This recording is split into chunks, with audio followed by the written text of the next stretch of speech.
Hi, Chris Walker here, and today we're talking about life mastery and the building and managing, storing, and directing energy. So, with that in mind, let's just talk about building energy.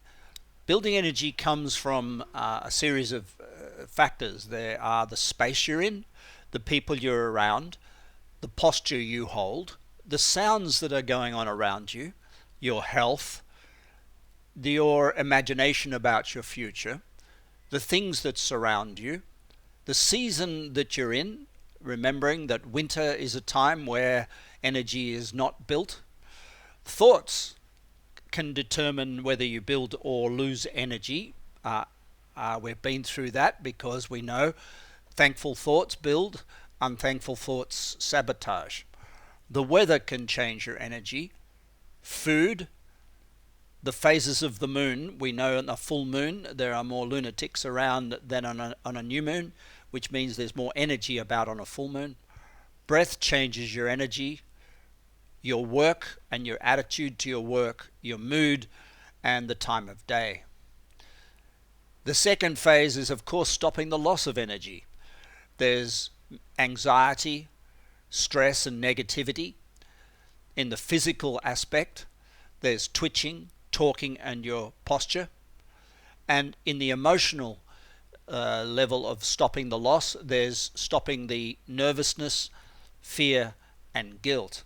So that's a summary of what we do to stop the loss of energy in our body. And if we could only just stop the loss of energy in our body, we'd go a long way to being very long-living and vital people. The next one is directing energy. And that's about vision, inspiration, and purpose. We can direct our energy towards our future, towards our past, toward being right, and toward being wrong. Inspiration, desperation, masturbation, and emotion. Oh, sorry, it's not a masturbation, it's the future. Storing energy, sit still. Now, we know that there are substitutes for energy.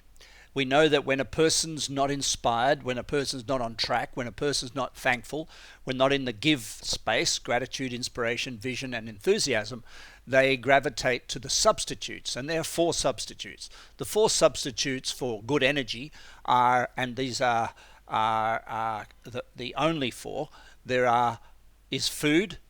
When we reach out for sugar, alcohol, and all sorts of substitutes. In the food department, it's because our spirit has died, the love of life is gone, and we're feeling evacuated in terms of hopes and dreams. We can start to eat, and that's where obesity comes from. Greed. We start to control others, control life, control people, control thoughts, control colleagues, control the world. These are just simple forms of greed, and they come when we feel insecure, when we have no inner wealth. When we've lost our sense of inner self, we start to try and control the outer world. And when we find our inner self, we let go of control. Sexuality is a form of egoism, and it's the most common form, because when we don't feel whole, we don't feel full, we reach out to others to fill us. And that's where we reach into the realm of sexuality to try and give us some sort of gratification and make us feel as if we still have spirit on board. And the last and most surprising is spirituality, because the obsession with spirituality only comes when we don't have it. And when we don't have it, when we have it, it's natural. It's who we are. It's not a book we read or a place we go or a class we do or a meditation. We are spiritual already. And all we need to do is see the beauty of our lives and respect ourselves and value ourselves. And when we don't see those things, we reach out and grab onto the substitute, which is spirituality and self. So, in summary, don't give energy away. Stop the leakage. Learn how to store it through stillness. Only ever give 90% to anything you ever do. Never give 100%. Direct your energy into those things that inspire you, not those things that gratify you. Beware of substitute. And tiredness is a warning sign that you're starting to use substitutes And the key to tiredness is to go back and renegotiate your vision, because when you fulfill your vision, you get tired because you've satisfied what you thought was your future and you don't have one. So what I want to talk about most importantly today is to be in your element. Now, understanding other people is a very key ingredient of energy management, because when we don't understand others, we try and change them. When we don't understand ourselves, we try and change ourselves, and both things can't be done. We can't change ourselves and we can't change others. We can be in our element because we have a body which has a constitution, and this constitution is completely transparent at birth. A good practitioner in the Ayurvedic system in India can tell the constitution of a baby at birth, and that is the true nature of the baby. If the soul was to transport an imprint into the human body and give us any insight as to what the destiny of our child was, it would be in its bone structure, because that bone structure is going to reveal what sort of professions and what way of life is going to be sustainable for that particular person, that child. And therefore, the soul has already given us a clue as to the destiny of this individual. And as they grow up and they grow through phases, that destiny becomes more and more clear until, of course, we start getting educated, and then we start thinking that we can be anything we want to be, and we start investing in education programs, in careers, in relationships, and start modifying ourselves because we think that our constitution, how we feel, is not the criteria.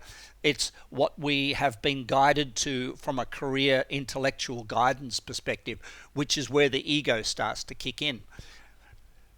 Nothing affects the child more than the unlived life of the parent. Very often, the child's constitution is overruled by the parent's constitution. So quite often you might be sitting there quite shocked at the difference between your real constitution and what you thought you were naturally imbued with in terms of talent and direction in life. Grandparents to parents to children, it's all passed on through memes, through thoughts, and sometimes it takes a very brave person in a family to stand up and say, what you think I am and what you want me to be and what the family has thought I was is not the true constitution of who I really am and my attitude and approach to things. It doesn't mean I have to be an outcast. It doesn't mean I have to be different. What it means is I have to be authentic. So let's go back and see how we can all determine the constitution of another person, because if you can determine the constitution of a baby or a constitution of a client or a constitution of a partner, you have a great step forward in understanding human nature and treating people with respect, and treating people as not necessarily as they treat themselves, but as you wish them to become, true to their constitution. So let's understand what the constitutional elements are. There are 5 in the universe. There are 5 elements. Ether, which is what you'd call the thought, the universe. Air, fire, water, and earth. These are always present in every atom, molecule, and subatomic particle. So every human being has a combination of air, ether, air, fire, water, and earth. Then it comes to start to differentiate, because then we have a different mix of each of the 5 in each different person, thumbprint specific. So we have people who have ether and air, and you will see this because the ether people are tall, air people are short. Then you'll see people with water constitutions. Water people are weight driven and earth people are weight driven. So water people are large with curves, and earth people are chunky and are rectangular. Fire people, on the other hand, are medium height, highly muscular, and quite active. So we call them triangular. So we can have symbolism to represent this. The etheric person, which is a very tall person, is very much has the asset of wisdom, creativity, openness, emptiness, knowledge, intuition and thrives on meditation. Now, this very tall person can do this all day and won't get tired. But if you talk about the square person down the other end, the earth person, if they did wisdom, creativity, openness, and emptiness all day, they'd be exhausted. They don't have a large fuel tank of ether. They have a large fuel tank of earth. And in earth is gravity, integrity, stability, firmness, and density. And they're very methodical and practical. Now, that means that earth people are very much orientated to certain sort of jobs, and actually if you look into industries and on occupations, you'll see what I'm talking about here is in a general rule fairly representative of the people who are in the industries. In construction and entrepreneurism, people are relatively short in terms of the property industry, and in people like in business like McKinsey or high thinking CEO where creativity and imagination, they're quite tall. When the arts and dance industry where it's air, where rhythm, movement, circulation, lightness, and adaptability, you'll see air people.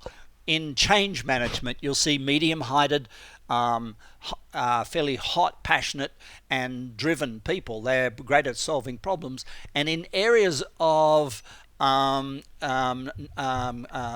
protection, like in the police or in security or in the front row of a rugby grid where it's all protective, or in nursing, there are people who are fairly heavy set and rounded.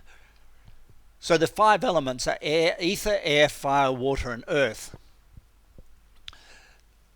Ether, wisdom; air, circulation; fire, transformation; water, cohesion; earth, stability.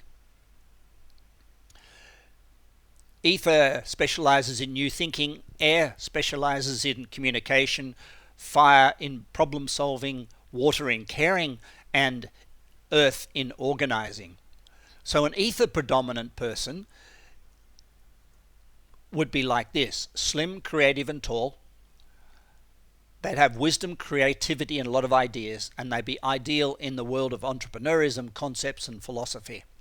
A person who is like this would be, yes, Nicole Kidman. There's her constitution up in the map. An air predominant person, as shown here with the blue, means they do have all the other elements, so they can do the other things. It's just that they can't do them all day every day. They don't have large fuel tanks of the other constitutions. That means they're fast, thin, and short. They are specialized in motion, rhythm, and mobility. They're ideal in industries where there's a great deal of communication, like teaching, multi-skilling, music and dance, and teaching. A fire predominant person is hot, fast, and sharp, driven, passionate, and transformative. They're great in marketing, analysis, and problem solving. Typically, you can see Harrison Ford there is a fire person, and his partner is an air. You can see we actually can start to see different face and physical features that represent constitutional positions for these people. So there's hers, there's his constitutional chart. Now, that means that Harrison Ford does not spend a lot of time in the earth and water areas. He spends a lot of time in the fire, air, and ether areas. She spends a lot of time in air. So a water predominant person has more water than all the other elements in their body. They specialize in calming, gentle, nurturing. So this is where it's very important if you're considering meditation and you're an ether person, but you follow the Dalai Lama. The Dalai Lama is a water person, so all things he teaches are to calm, to slow, they're loving, and they're sharing. But if you're an ether person and you try and meditate like the Dalai Lama, you're going to end up nuts, because that's a constitutional thriving element on the water part of your life. And if you have low water and high ether, you need a meditation that engages your etheric nature, not a meditation that engages your water constitution. So a fire person would never meditate in the same way as a water person or an earth person. So a fire person might meditate by doing swimming or running or Ashtanga yoga. An air person might meditate using chanting or even flow movement, even some sort of a rhythmical dance. An earth person might meditate by chopping wood. And an ether person might again swim or walk or draw or do things that are creative. Oprah Winfrey is a water person. But as you can see from Oprah, she has high ether, high air, high fire, a lot higher water, and earth. So she is a very balanced person. So she's gifted to have a lot of all the elements, and that makes her a very gifted individual. So an earth predominant person here in this map has a lot of earth and nothing much of anything else. So this person would be ideal in an accounting or a business environment, managerial environment, running a company. They'd be very, very good at that. They wouldn't necessarily be all that good at multitasking. As you can see, they're low ether. They wouldn't necessarily be all that compassionate because they have low water. So we can see an earth person, firm, steady, stable, supporting, maintaining, responsible, organizing, managing, building. And Russell Crowe, absolutely a great example of an earth constitution. This guy, ether. So there's the five constitutions: ether, air, fire, water, earth. Now this person would be a James Packer. Somebody who has a lot of everything, but they're all evenly balanced. This person might not be very active in the world. They might be happy hanging out the washing. They have an even balance of all the constitution elements. So we get born with certain, let's say, energy amounts, and we have to manage what we're given. And some people are highly ambitious and some people are not highly ambitious, and this depends on how much natural constitutional energy they've got. So the last two people were the same constitutionally but very different in volumetric. A high jump person would of course be etheric. There it is. A marathon runner, again, probably etheric. Fencing, absolutely an air type. They've got to be light on their toes and very quick. 1,000-meter runner would be more than likely air, very thin, very light, usually short, maybe a bit etheric. So you can see a little bit of fire, but very low in the heavier elements because they don't want heavy muscles, heavy bones to run around that. A person who was doing this activity in gymnastics would absolutely be an air. A person who was running the 100 meters would absolutely be a fire. A person who is involved in archery needs to be grounded in earth, so water and earth. A person doing the 200-meter butterfly would be probably a fire, water, earth, so fire for speed because it's a short distance, water and earth. And you can see it there. A shot put, very heavy on the earth end of things. And a rowing 8, well, that's a bit of a joke because they are all constitutions in a boat because you have the shorter and the taller and the medium and the stronger. Here's a slide with 5 people on it, and I'm asking you to guess what their constitutions are just from their facial features. If you look top left, thin nose, thin jaw is going to be air. If you look on the bottom right, rounded face, rounded eyes, soft jaw, soft nose, soft lips, water. If you look top right, very square jaw, very, very square jaw, almost horizontal jaw, square shoulders, square forehead, earth. If you look on bottom left, you've got sharp eyes, sharp nose, sharp features, fire. And if you look in the middle, you're going to see a relatively tall person, a long, face, a long body, long arm, long, just everything about that person is very long, and they're going to be ether. So you can tell even just bumping into people pretty much straight away what their constitution is. Let's try 5 more. Bottom left. Well, let's look at the center first. It's etheric. It's very hard to work that out, but you can work it out by the jawline. It's an older person, but by their jawline and their finger length. But let's look at now at the bottom left. Round eyes, round jaw, soft lips, soft nose, water.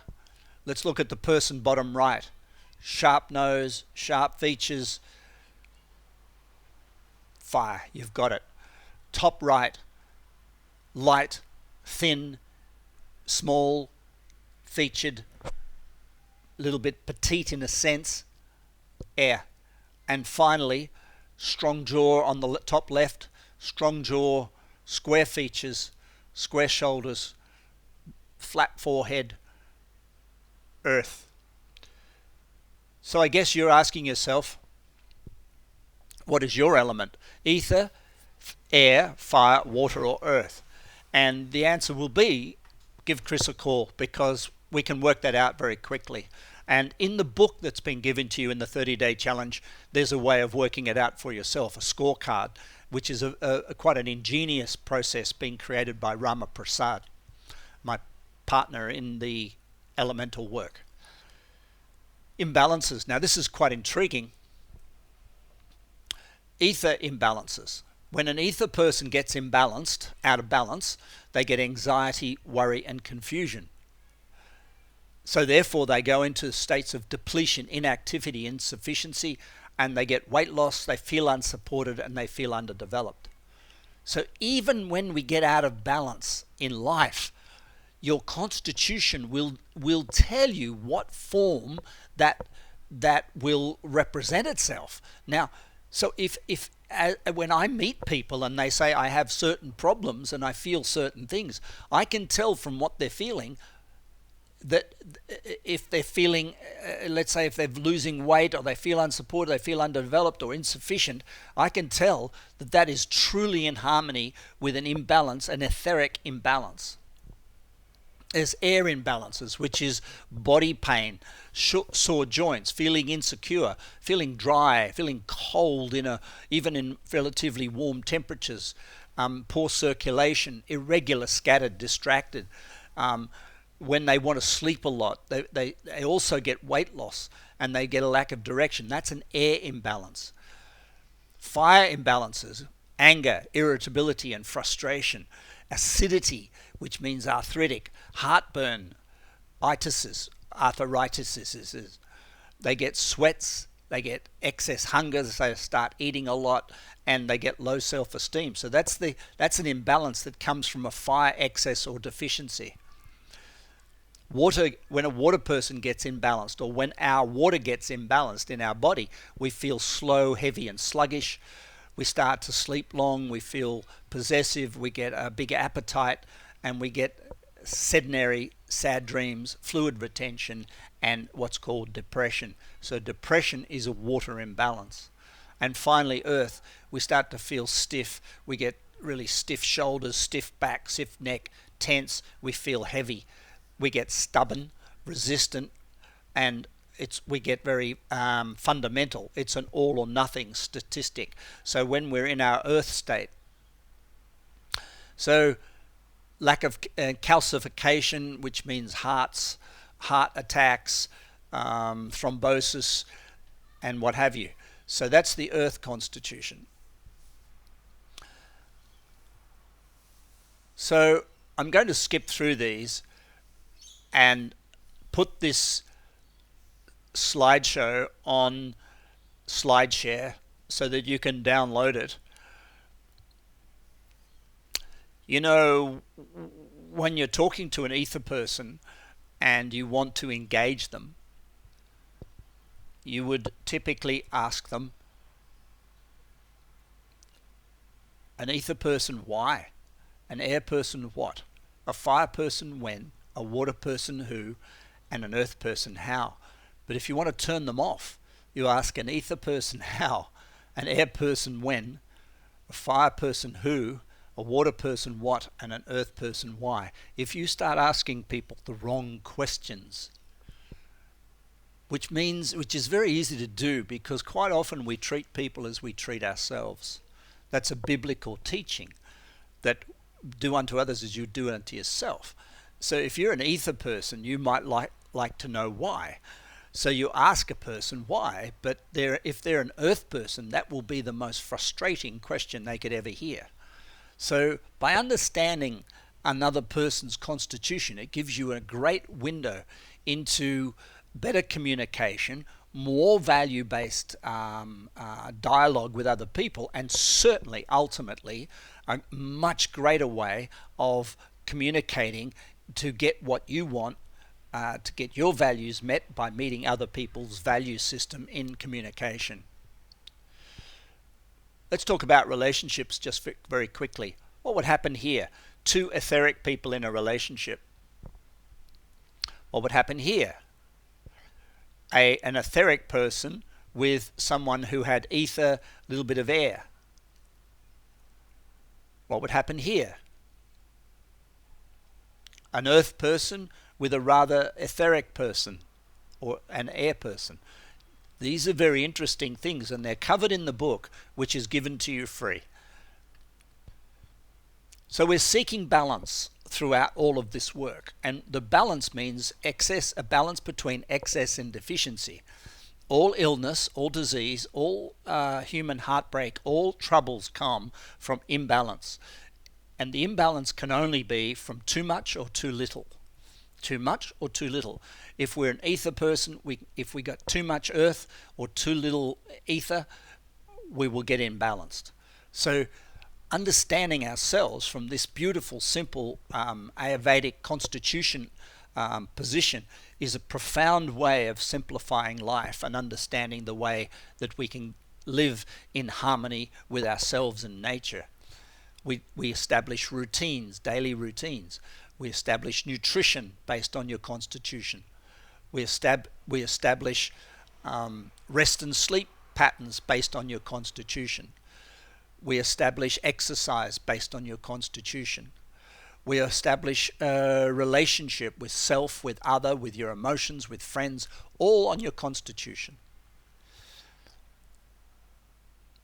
So to close here, I just want to say that these are the signs of good health, that if you are in your element, being authentic to your constitution, these are the signs. Good appetite. You'll be hungry at regular intervals. You'll digest food in time. In other words, you'll go to the bathroom regularly. Signs of good health. You'll pee at the right time. Your senses will be awake. Your mind will feel pleasant, and I think that's a beautiful word, and your emotions will be somewhat controlled. Another sign of good health, you'll have energy, you'll fall asleep and stay asleep, you'll wake up in the morning refreshed, you'll be committed and not necessarily too attached to what people think. Another sign of good health is that you will learn from experience. You'll be an educated, a person who's learning from life. You'll feel a commitment to perform charity to others, and therefore be a little more forgiving of others' mistakes. You'll consider all living beings equal, and therefore have compassion for yourself, for others, for animals, for the earth.